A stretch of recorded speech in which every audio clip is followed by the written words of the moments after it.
बिहार सरकार ने तय किया है कि अगर स्टेट हाईवे पर अब 1 किलोमीटर चलेंगे तो 1 रुपया 25 पैसा, 4 चक्का गाड़ी वाले हैं तो पैसा देना पड़ेगा।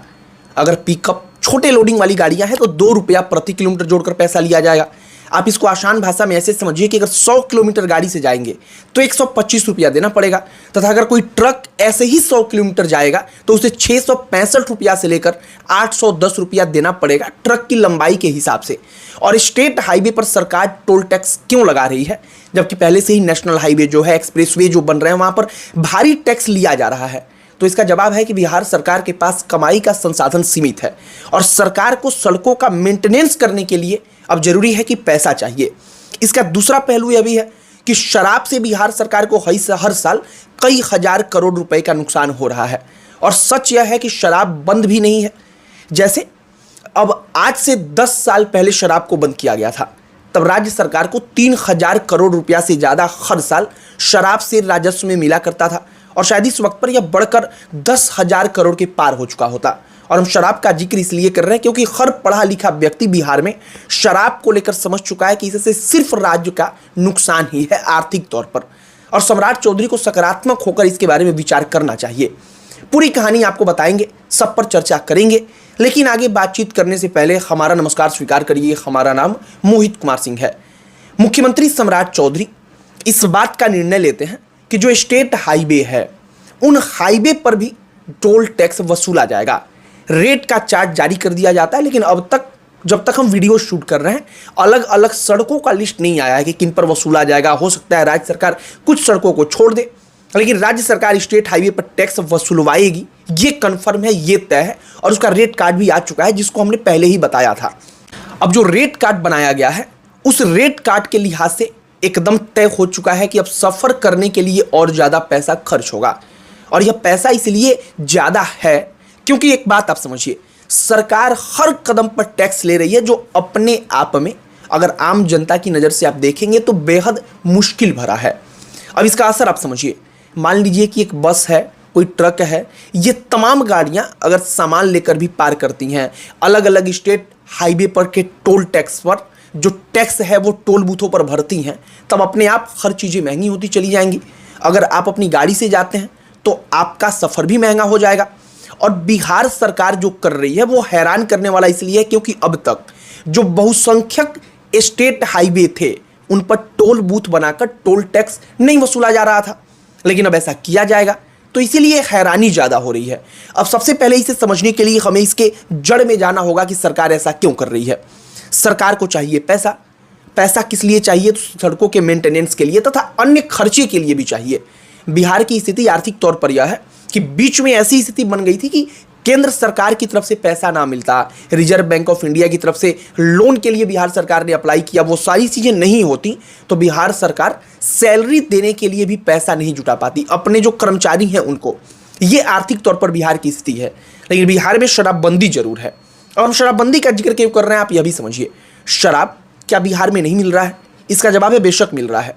सम्राट चौधरी मुख्यमंत्री हैं, हम उनको इस वीडियो के माध्यम से ही अगर शायद उन तक पहुंचे, उनके लोगों तक पहुंचे, तो यही कहना चाहेंगे कि बिहार का प्रबुद्ध वर्ग, जो 90% से ज़्यादा आम जनता है, जो पढ़ी लिखी नहीं है, वो भी इस वक्त पर इस बात का जिक्र कर रही है। वो समझ चुकी है, समझने लगी है, इसका जिक्र करने लगी है। चौक चौराहों पर अब जाकर बैठेंगे, कभी शराबबंदी को लेकर के कोई बात छेड़ेंगे, तब वो लोग कहते हैं कि इससे तो केवल राज्य सरकार का नुकसान है। शराब तो मिल ही रहा है, जो माफिया है वो पैसा कमा रहा है, लेकिन राज्य सरकार की जेब में 0 रुपया आ रहा है। और अगर शराब शुरू होगा तो अब एक एक व्यक्ति इस बात को समझ रहा है और सकारात्मक तरीके से वो बात कर रहा है इस पर कि शराब अगर खोला जाएगा तो राज्य को आर्थिक तौर पर फायदा पहुंचेगा। एक बात और आप समझिए, मान लीजिए कि बिहार में शराबबंदी है तो नियम सख्त है कि अगर सड़क पर शराब मिल गई, किसी के घर में मिल गई, आप शराब पी करके गाड़ी चलाते हुए मिल गए, तो तुरंत आपका चालान काटा जाता है, आप जेल चले जाते हैं, फिर आपको कोर्ट से जाकर के बेल कराना पड़ता है। अब आप एक बात समझिए, मान लीजिए कि नियम को इतना ही सख्त रखा जाए कि अगर आप बाहर शराब पीते मिल गए, आप शराब पीकर गाड़ी चलाते मिल गए, आप गाड़ियों में कहीं बैठ करके शराब पीते मिल गए, आमतौर पर होता है कि लोग गाड़ी सड़क किनारे लगा देते हैं, वहीं पर बैठकर पार्टी वगैरह करने लगते हैं 2-4 दोस्त मिलकर। आप यहां पर नियम बराबर रख दीजिए, एकदम सख्त रख दीजिए कि बाहर शराब निकलेगा तो तुरंत जेल जाएंगे, लेकिन अगर शराब को लीगल तरीके से शुरू किया जाए कि आप घर में हैं, पार्टी में हैं, वहाँ पर बैठिए, इंजॉय करने के लिहाज से पी सकते हैं, उसको लीगल किया जाए तो बिहार सरकार को कई हजार करोड़ का फायदा होने वाला है। और अगर नियम इतना सख्त रख के लिए अगर लीगल किया जाएगा तो इससे राज्य सरकार को फायदा यह होगा कि विधि व्यवस्था जो अभी चल रही है वैसे ही चलती रहेगी। मान लीजिए कि विधि व्यवस्था कब बिगड़ेगी, जब शराब शुरू होगा और जो ये नियम है कि सड़क पर कोई शराब पी करके मिल जाए, सड़क पर कोई शराब पीते हुए मिल जाए, बाहर कहीं शराब पीकर हंगामा करते हुए मिल जाए, तब उस पर कड़ी कार्रवाई नहीं होती है, तब विधि व्यवस्था के ऊपर सवाल उठता है। लेकिन वहां पर कड़ाई बराबर रखी जाए, लेकिन लीगल तरीके से बेचा जाए कि घर पर कोई लेकर जाए, बैठे किसी पार्टी फंक्शन में अपने घर पर बैठ करके शराब अगर पीना चाहता है तो पिए, तो इससे राजस्व बढ़ेगा, राज्य सरकार की कमाई बढ़ेगी। और दूसरा, जो इलीगल मार्केट तैयार हुआ है कई हजार करोड़ का, लाखों करोड़ों का मार्केट जब से शराबबंदी हुई है तब से अब तक तैयार हो चुका है, लाखों करोड़ों का कारोबार हो चुका है, उस लाखों करोड़ों के कारोबार पर प्रहार भी होगा। अब इस बात को सम्राट चौधरी को समझना होगा कि सड़कों पर टोल टैक्स लगा रहे हैं, कल की तारीख में आपको कमाई का और जरिया चाहिए। आप एक साल में 6 महीना में कोई रोजगार का फैक्ट्री लगा करके पूरे के पूरे बिहार में इसको गुजरात नहीं बना सकते हैं, ये आपको भी पता है। और आपको राजस्व चाहिए खर्चे के लिए, आपको कमाई होना चाहिए खर्चे के लिए, तो जाहिर तौर पर आप सड़क पर और टैक्स लगाएंगे, पेट्रोल पर टैक्स बढ़ाएंगे, डीजल पर टैक्स बढ़ाएंगे। तो इस लिहाज से बेहतर यह है कि कम से कम शराब को, जो इलीगल तरीके से मिल रहा है, हर जगह मिल रहा है, सरकारी रिकॉर्ड आप देखेंगे तो मालूम चल जाएगा कि मिल रहा है, तो उसको लीगल किया जाए, नियम सख्त रखा जाए कि सड़क पर अगर शराब पीते हुए मिल गए, शराब पीकर मिल गए तो तुरंत जेल जाएंगे। उसके बाद इसी प्रक्रिया के तहत जो अभी होता है कि आपको बेल कराना पड़ता है, वैसे ही बेल कराकर बाहर आएंगे, लेकिन इसको लीगल तरीके से बेचने का कोई उपाय करना चाहिए।